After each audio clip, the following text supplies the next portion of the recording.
the time when he was 15 was a young boy who was still arrested at the moment he was traumatized, meaning he was arrested. He was stuck in his 6-year-old body. As a 15-year-old, he couldn't function beyond that. My next journey in life now is working with girls and providing educational opportunities. And when we started talking, you said you had a hard question for me. But on the panel, people talk about education, education, education. And like my brother from Togo said, there's no way you can talk about education without looking at it from an integrated perspective, especially if you're looking at education for girls. You have to look at the cultural dynamics within the social sphere that she operates from. I'll just share the question with them. The question was, Lima, that we are all talking about education. That's just a journey to a destination. Eventually, people have to find a job and make a living and have a happy life after that. So what are we talking about when you talk about passion for education? So the passion for education is basically helping young people not just go through the walls of school. And education, for me, is not just school. It's how are we providing the space for young people to be the best that they can be. Yes, you can send someone to school or send them to learn a trade, but how are you mentoring them to understand that they have power to change some of the social dynamics in their lives? How are you preparing them for service? Someone said in the earlier panel that it's important for us to consider service. So it's not just paying tuition. I have seen where you send children to good schools, they graduate, and there is a sense of privilege. And I think that's where we need to step aside, and that's where my passion is.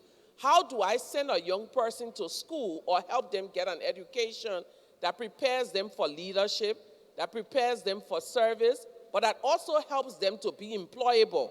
Because we have many young people who graduate from formal schools, but they are unemployable because they did not beyond the ABC. The other thing that we need to look at as a policy issue, everyone talk about education. How are we doing education today to benefit our young people? Our formal schools, when they're talking about history, what are they teaching? Are they still teaching the colonial era of the British Empire in India? Are they still teaching the coming of the free slaves in Liberia? Or are they teaching things that are relevant to the world today? The oil, the stock, the gold, the IT infrastructure, even from an early age. What are they teaching? So my passion for education is bringing young people to a place where they're able to function, even without a normal degree, but they're able to make life for themselves. That's very helpful.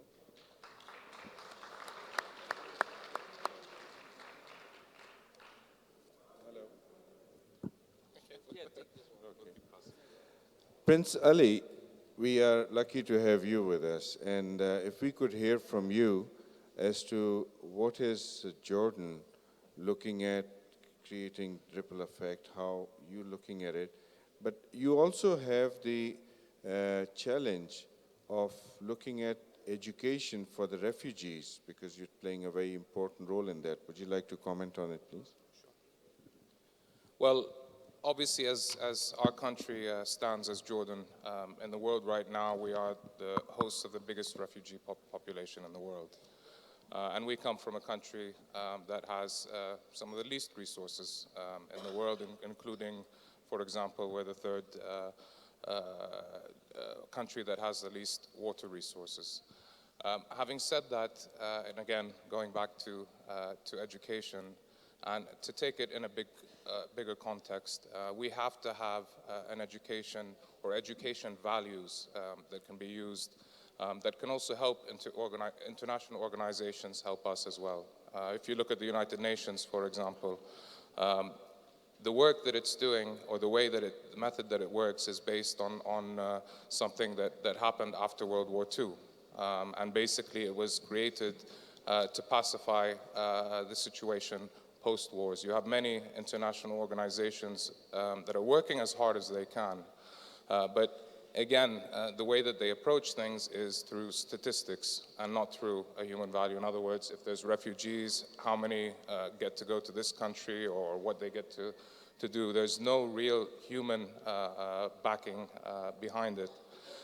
So again, in terms of education, it's fine even to provide the means to learn, but the content is really what is important. I think that's been echoed by everybody today. And I think that, again, we come up with all sorts of initiatives, but these are real tangibles that we can implement. In our part of the world, for example, we see that there's an education system which puts a lot of emphasis on religion and on a dogmatic sense of religion, which is a problem. There are no common ethical values that are being pushed by the international community for everywhere in the world that can make us understand each other. Some may argue that in the West it's become so secular that even kids over there can be a little bit lost as to what direction they can take. And again, with the refugees, sure, it's a huge problem, but we also have to be cognizant of the fact that it's going to get worse with global warming, with wars that are taking place, the migration of people, and so on. So this is a fundamental challenge that we have to deal with right now. We have no time to waste in that respect. Thank you. Thank you very much. And good to have these perspectives.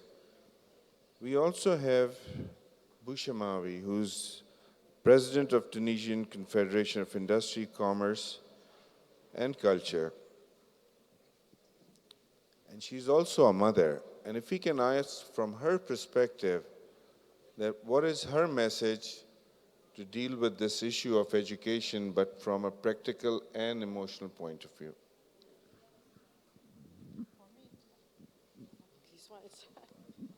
Yes, for me, a child is a child. I think it's very important for us that we give this chance for a child to have his own life. I mean, his child is supposed to work, is not supposed to work. A child is supposed to play, to eat, to discuss, to listen, to learn. But we have to give him the chance, to be supported by adults, to offer him the good climate, to live as others.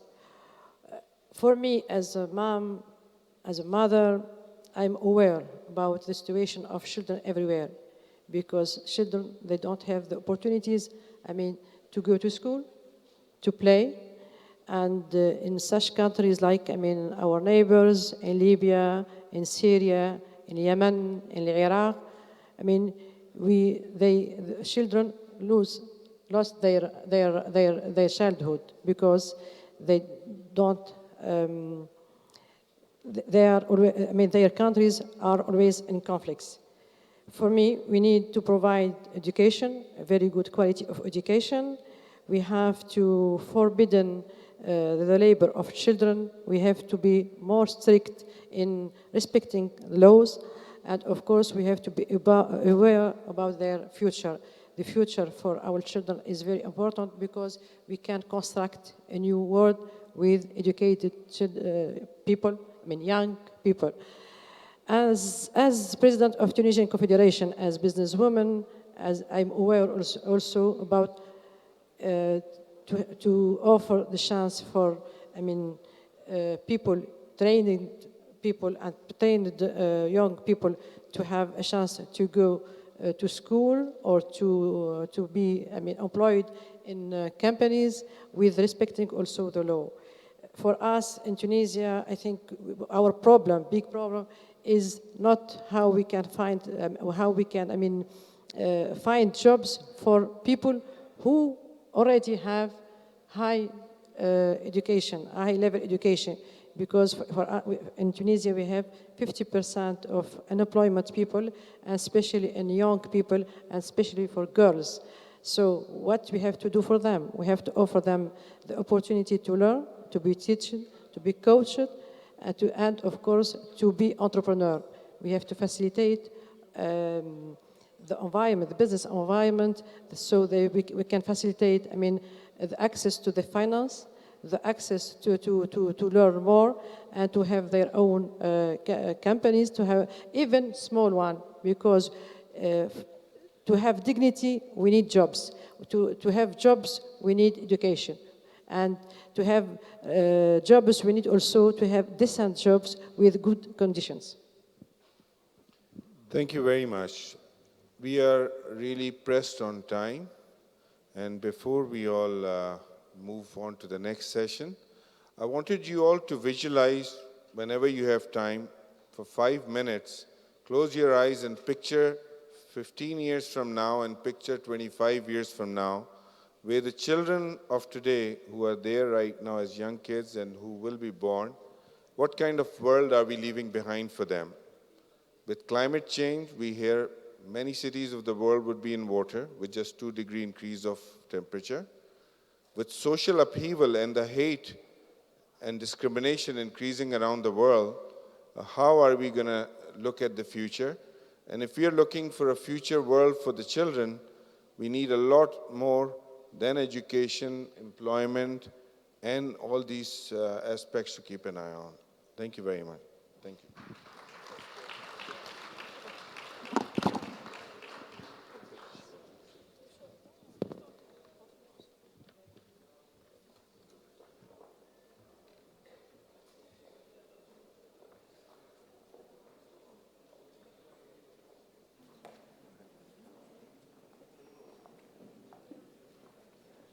Thank you, Mr. Raza Zafar, and all our other panelists. We're now going to move towards the closing ceremony of this summit 2016. The Honorable Minister has already arrived and will be escorted to the dais shortly, and we will begin the United for Children as well as the closing ceremony.